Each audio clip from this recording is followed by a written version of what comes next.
Aujourd'hui, pour ce nouveau carnet de vendanges, nous avons rendez-vous à Wettolsheim, au domaine Barmès-Bucher. Le domaine Barmès-Bucher est un domaine familial d'environ 18 hectares en biodynamie depuis 1995 et certifié depuis 2001. L'équipe du domaine est composée d'environ 8 à 9 personnes suivant les saisons, avec en particulier Geneviève, la maman, qui s'occupe de la gestion et de l'accueil du public au caveau. Sophie, la grande sœur, qui gère la partie commerciale. Et pour finir, Maxime s'occupe de la vinification et de la partie technique. Mais il est vrai qu'en cette période de vendange, l'équipe du domaine est bien plus fournie. Maxime revient sur ce millésime 2019 et nous parle au travers de ce millésime de sa passion pour l'apiculture. Enfin, chaque année a sa particularité, chaque année a sa propre personnalité. On travaille avec la nature, donc il faut s'adapter, quoi. Y a des moments hyper faciles et des moments de doute.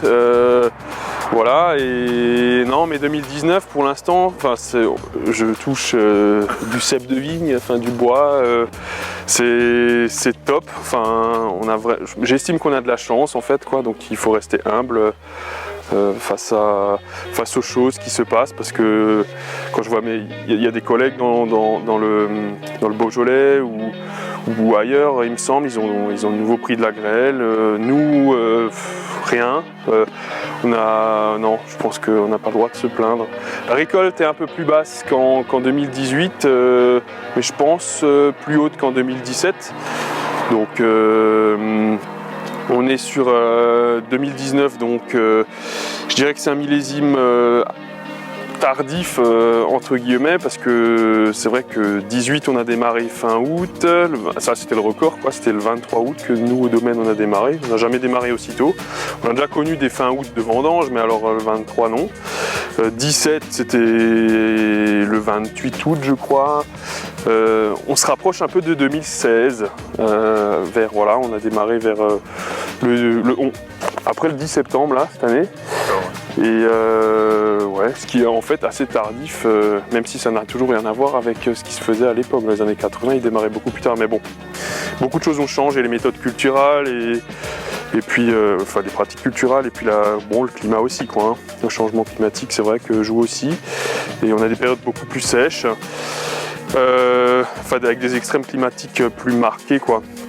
Donc 19. Maintenant je me suis mis à faire un peu d'apiculture, et ça fait ma deuxième année, et c'est une année catastrophique pour les abeilles en fait, pour les apiculteurs en général. Moi je fais ça par passion, quoi. Et là on l'a très bien vu qu'on a eu un printemps assez médiocre, un printemps médiocre, parce qu'elles n'ont pas pu polliniser et tout, les récoltes de miel du coup sont très faibles. Mais en avril-mai, on a démarré avec moi je me souviens février, mars, ou janvier, février, je sais plus. En tout cas, fin d'hiver, c'était plutôt chaud. On croyait que ça allait débourrer de nouveaux taux, comme souvent ces dernières années. Il n'y a pas eu vraiment de grand froid. 18-19, on n'a pas connu un hiver très froid. Et du coup, on pensait que ça allait partir vite. Ça a gonflé assez tôt.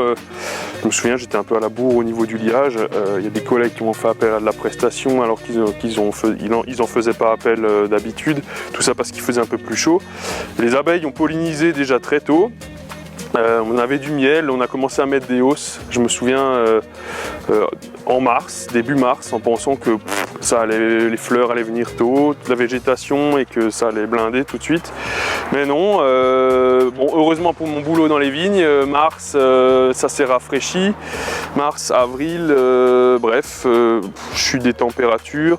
On a eu pas mal de flotte. Alors j'ai plus les chiffres en tête, je l'ai noté dans mon calendrier lunaire. Je note tout aussi souvent que possible la météo pour avoir une trace écrite. Et en tout cas, ça a commencé avec un printemps assez médiocre, froid, avec de la pluie globalement, et l'été, Ensuite, on a eu une période très sèche, quoi. Juillet, août, non, première vague de canicule fin juin et fin juillet, en fait. On a eu deux épisodes caniculaires, quoi. Mai, juin, juin, ça s'est amélioré, la météo, mais non, avril-mai, c'était assez nul. Ouais, c'était avril-mai. Mais bon, c'est comme ça. On aurait pensé que c'était une année à mildiou, mais bon, les périodes sèches, juin, la canicule de fin du mois, juillet, a tout calmé, quoi. Hein. Donc, et les pluies de fin juillet, début août, franchement, c'était un miracle. Non, mais c'est juste un miracle parce que en plaine, ça commençait à vraiment à tirer la tronche, quoi, comme on peut dire. Et non, c'était des pluies salvatrices, hein, franchement, un miracle. Parce que sans ça, je pense que ouais, on aurait perdu au moins une bonne partie de la récolte en plaine, quoi. Les coteaux, des sols qui ont des ressources, des argiles complexes, une complexité géologique qui fait que voilà, il y a un effet tampon naturel du sol qui fait que les vignes sont capables d'elles-mêmes de subvenir à ses propres besoins et de se réguler, quoi, malgré les excès climatiques.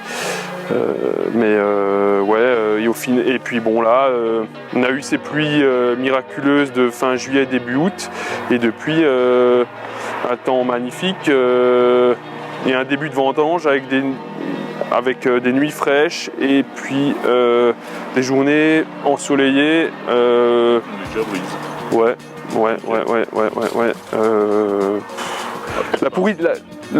La petite pourriture qui se développe, elle devient noble, elle est bonne. Les acidités sont jolies. Que demander de plus, quoi. Non, c'est clair, on a de la chance. Revenons à cette journée de vendange un peu particulière puisque le domaine Barmès-Buchet rentre ce jour-là un cépage qui est devenu un fleuron et une référence pour leur gamme. Aujourd'hui, le 20 septembre, ouais. C'est ça. Nous rentrons notre pinot noir issu du Grand Cru Hengst, qui dans les prochains... Normalement l'année prochaine, ouais. Pour 2020, on va pouvoir noter Grand Cru Hengst, mentionner le nom du Grand Cru Hengst sur l'étiquette, quoi. Comme sur d'autres cépages comme le Riesling, le Pinot Gris, le Gewürz. Il va faire partie des cépages nobles, voilà, mais sur le Hengst. Donc vraiment content. Et après toutes ces années d'efforts. Mais bon, c'est un cru qui le mérite bien. C'est bien, voilà, plus d'une dizaine d'années que les vignerons font des top pinot noirs là-haut et le revendiquent.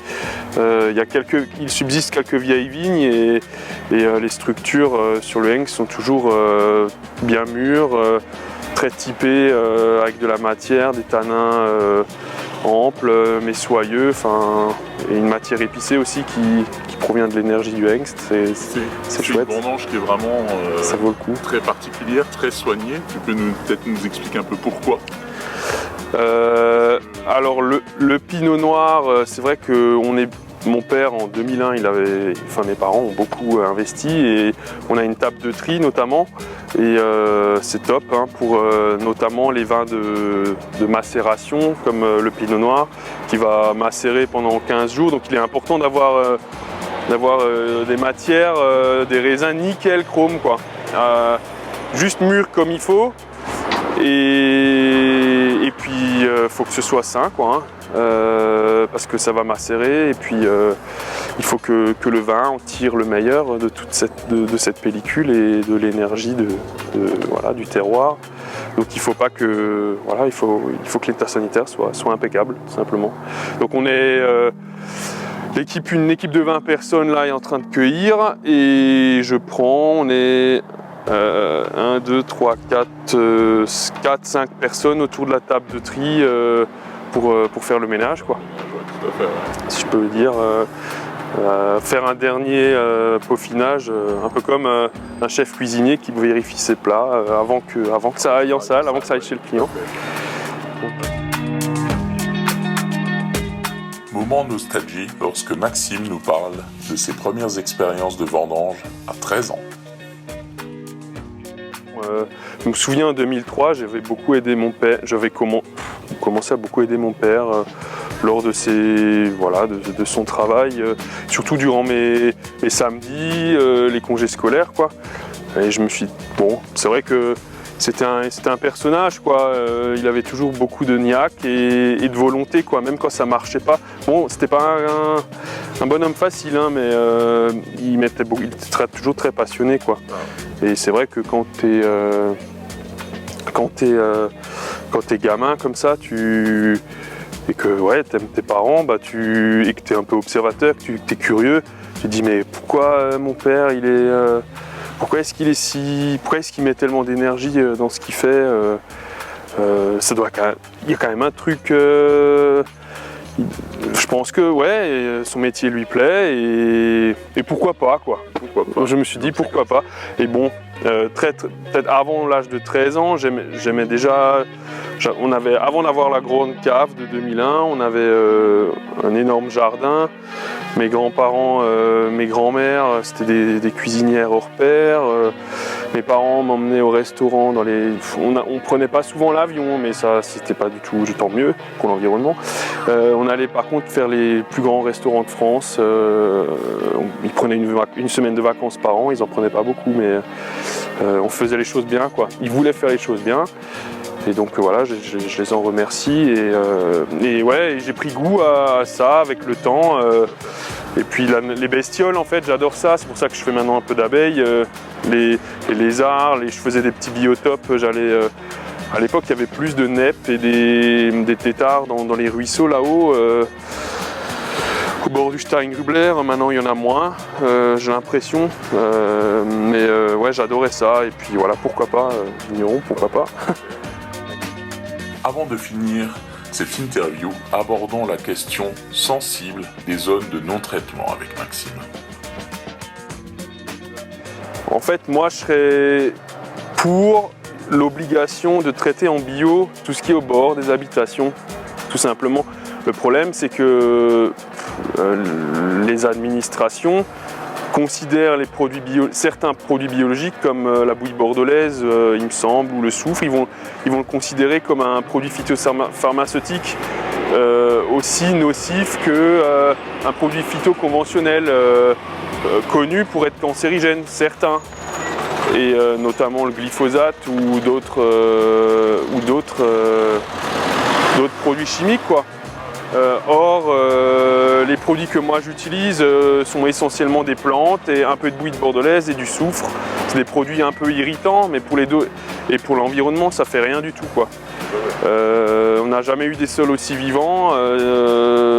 Scientifiquement, c'est prouvé. Les structures de sol sont complètement différentes en culture biologique et biodynamique.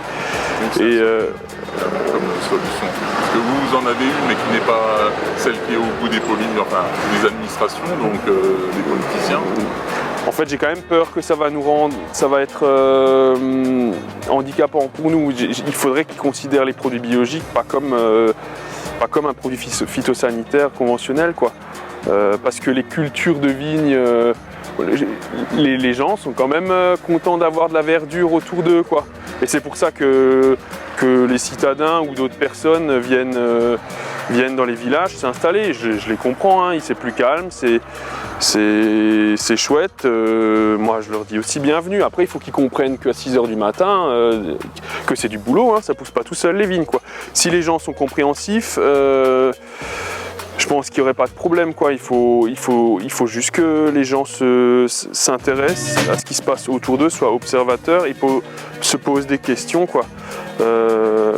Comment travaille le vigneron, avec quels produits il utilise, mais je pense qu'effectivement ça peut être un problème. Pour moi, ça devrait être traité en bio, tout autour des habitations, quoi. C'est tout. Mais c'est vrai qu'une distance de 5 mètres là, c'est autant rien faire, quoi. C'est ridicule. Faut pas empêcher. C'est n'importe quoi. Les mecs, ils entretiennent le paysage, quoi. Les agriculteurs, il faut leur laisser leur terre autour des autour des habitations, je veux dire, les gens avant de s'installer, ils doivent je sais pas, celui qui vend, le promoteur, il doit renseigner son client, quoi. Ça passe par le dialogue, et ça c'est super important. Et après, et pas faire la guerre après, quoi. Enfin bon. Ok, merci. Avec plaisir. Pour finir en beauté cette rencontre, rien de tel que de partager un moment de convivialité sur les hauteurs de Wettolsheim. Convivialité et partage, des termes qui ont du sens au domaine Barmès-Buchet.